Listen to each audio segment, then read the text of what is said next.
Welcome back. A win and a draw over the international breaks. Not too bad. Let's get into it. Exactly that.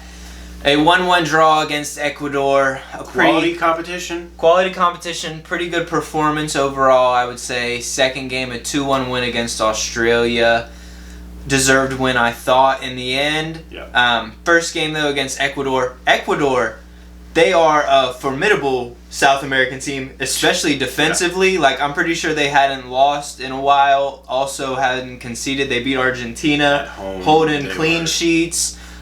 So for us to come out of that with a 1-1 draw, I was pretty impressed with the performance. There was some good performers. Like I don't think that the intention of this camp was to go in and dominate these teams. I don't think anybody expected that. Especially Ecuador. Especially Ecuador. Because, from the top down, we all know that this camp and every camp until the World Cup is in preparation. Yes. And we just have to put together quality games. Yes. Wins will come, draws will come, losses will come by the performance. It really is down to, do we see the improvements that we haven't seen in previous camps? And I think we did, especially in that first game against Ecuador. I think we're starting to see a bit of the Pochettino influence, maybe finally. Him starting to also realize what we are as a team. He's being a little bit more flexible, and it's allowing his players to be a little bit more flexible too. Because, at the beginning of Poch's tenure, he didn't like that back three. Or the back five, however you want to qualify it. He didn't like it. He thought we needed to stick with playing out the back with the 4-2-3-1. Yeah. And that is a decent strategy, but it just doesn't work for our players that well. We just don't have the personnel for that, really. And what we have is a team that really, I think, is built, and I know Tanner thinks is built for that three at the back with the wing backs. Yes. Because it's just, and we saw a lot of the flexibility from Poch in using that system, maybe not definitively on paper every time he's not going with that, but you see the players move into those positions. You see the three at the back develop, and then the wing backs kind of fall up, or even sometimes we've seen Arfston kind of go all the way up to the wing spot. Yeah. He's starting to be more flexible, and that's what I like to see too. This camp we got to see Tim Way at the wing back on the left side and the right side. Some more of Alex Freeman. I like Alex Freeman. I'd like to see him more as one of those three center backs maybe, but he's a depth guy. He's in there at the wing back. He does a good job. Tim Way, a second game especially against Australia, I thought he did really well. Yeah. This guy, he's got to fight for this spot though. He's got some haters out there too. He does. I will say he's got some real haters out there. I like Tim Way out. He's definitely going to be on the national team for me. He's in the squad. Does he start? Not really sure, but he's making a case for himself in this formation that we're playing. That I really want to see Tim Way as a wing back. He's not part of the front three really. He's not a midfielder, and he's 100% not a center back. No. So he's playing out wide, one of those two positions. Thought he did well overall. Good performance from him. Tanner Tessman, first game, good performance from him. Right. Another defensive midfielder. We got a lot of depth in that position. Aiden Morris getting a call in, making a name. It's good to see. There's a lot of there was a time where you had Michael Bradley, Jermaine Jones, and some dogs. Beckerman maybe. But now you think about it, we have Malik Tillman. Or I'm sorry, not Malik Tillman. Weston McKinney, Tyler Adams. Johnny Cardosa, Tessman. Like, we have four solid players. Aiden Morris now too. Aiden Morris is emerging. There's a lot of players that we can fit into this midfield three, and it's interesting to see if anybody from outside of this camp will be able to make it in. It's really, honestly, I guess you could call it a midfield two with like McKinney was. Yeah. McKinney in this, it was an interesting cameo from him for both these games. He's kind of like a winger, like attacking midfielder, really. Yeah. Do I see him in that position? Really, I don't think the formation really suits him. It's kind of. He's kind of caught in between. Yeah, with this camp, honestly, overall, we're seeing a lot of good things because we had results, and that's what we want to see. So we can kind of focus on the little things here. So it makes it easier this camp because we came out with a draw and a win, which is good overall, considering opponent and whatnot. We want to. These could be World Cup group opponents here. You could realistically play either of these teams. 100%. They're both quality teams in the world stage. A lot of these players on Australia, especially, they haven't lost in a while. Australia too, I'm pretty sure. They are some of the top stars in their league.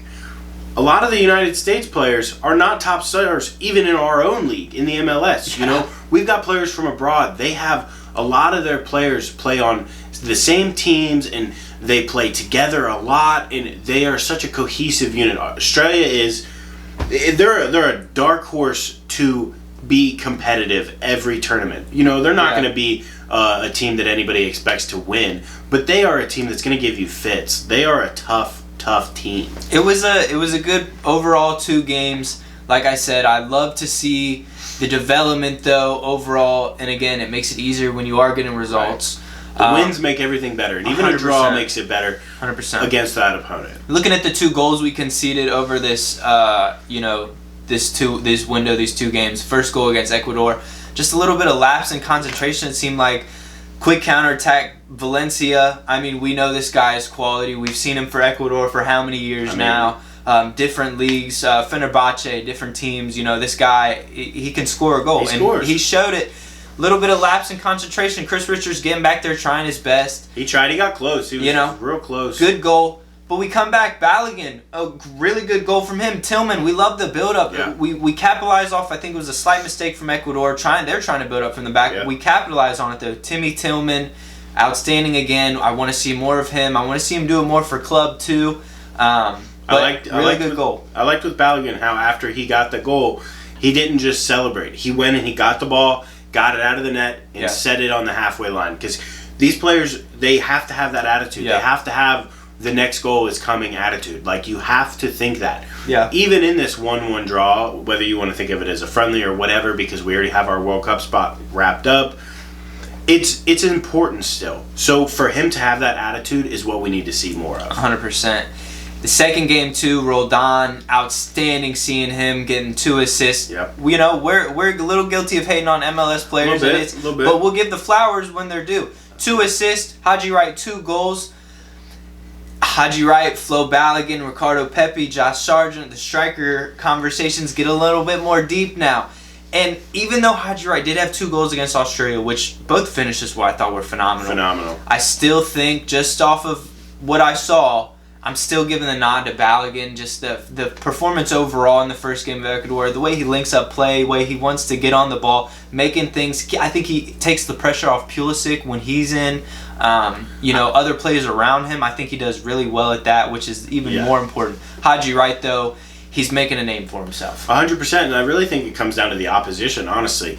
If you're playing a team with a very high line that's going to allow Weah and, potentially Dest when we see him back, and Robinson or whoever's running those wingbacks, if they're going to play a high line and allow them to run forward and allow Haji Wright or allow the wingbacks to cross in balls to Haji Wright, maybe he's the solution for that game. Yeah. But if they're playing, more of a defensive-minded game, and you need Balogun. You need Balogun to connect that play. You need him to be able to be in those positions, to drop in that 9.5, and really be able to connect the play and bring it all together against those teams. He can go out wide. He can do a lot of things. Not that Haji Wright can't, but I just don't think he can do it. Just not that effective. I don't think he can do it to that level. I think they're 2 different type of players. It really depends which type of game plan you want to go with. And that's what I like to see, that flexibility. Because from game to game, you need that in the World Cup. Because no 2 games are going to be the same. Honestly, I could see them both playing together, too. It's always an option, in different games. Different 3-5-2 call or for something. Different things, you never know. And, I'm really looking forward to seeing guys like Ricardo Pepi get back fit to see what he can do. Yeah. There's a few more games between now and then, but guys are making a name for themselves now. Haji Wright, one of those guys from this camp, I think. Tanner Tessman, I think, is really earning a spot under Pochettino, really getting some good praise. Is becoming Roldan. A fringe player, somebody that could make that 25 as the 24th or 25th man on the spot. If some of the other performers that, we would expect to be there, if they don't show up or they're not healthy, they're not in good form, whatever the reason, he could be put on there as well. We haven't talked about the back line really a lot. I mean, goalie Matt Freese does his thing. I thought he played okay, not really too much to couldn't do much against points. Yeah. Especially those 2 goals. I mean, the 2 goals we conceded, I'm not going to be too harsh on him, especially that Valencia goal. It's really good finish. Second goal we conceded against Australia. It was the first goal of the game. We're down. It's 0-0 at this point. Throw in errors, mental errors again. And so if we can clean those up, I think we could be a really solid team. You could see the growth. That's what I'm saying with this national team. You can see the growth a little bit. We concede off a throw in. You could a little bit of Roldan, a little bit of Richards, a little bit of the goalie, a little bit of this. It was just a mental lapse from the defense in general. If one person would have cleared it, that would have never happened, and then if the next person would have cleared it, that would have never happened, and then if Freeze is in a little bit better position, and maybe this and that, but it's just small individual things, like Tanner said, that if we can fix those, we can be a real threat to get out of the group stage and do something in the knockout rounds, because we're realistic. We know we're not going to win it. That's a pipe dream. But realistically, if we get out of the group, we can win that round of 16 game against a lot of really quality teams. I think we've shown some potential. We've shown some growth. All we need to do now is keep the momentum going to the next camp. That's all it is now. We don't need to be smashing everybody 3-0 or something like that. We don't need to be doing that. We need to carry the momentum. Yeah. Pochettino, please continue with this 3/5 at the back. It's working, I think. I think we're starting to see a development. That's the main thing we want from these camps. We're starting to see it. Before we weren't really. We were complaining a lot. Maybe a couple of glimpses here or there from individual players, but not as far as the system or the team itself goes. Yeah. These last 2 games, obviously, we're hyping it up a little bit, but that's what we got to talk about right now, and that's what we saw. We were encouraged by that because of the rough last couple of camps that we've had overall, because we have been on this roller coaster, and right now we're up, so we have to keep going. We have to keep that momentum, like Tanner said. We cannot let this lapse, and then the next camp we go into it and we lose 1-0 or 2-0 in 2 games, and it's like, well, now we're starting back from what feels like 0 again. We have to keep it going. Yeah, we just have to. We have to. Hopefully, those few of the players that didn't really feature they got hurt. Pulisic got hurt. Robinson didn't really get. Anthony Robinson didn't really get the opportunity, even though he was called in. Right. Hopefully those guys come back healthy. Hopefully we come back healthy for the next camp. We got Premier League coming back. We'll get back at you with that. But U.S. Men's National Team, things are looking a little bit better. A little bit better.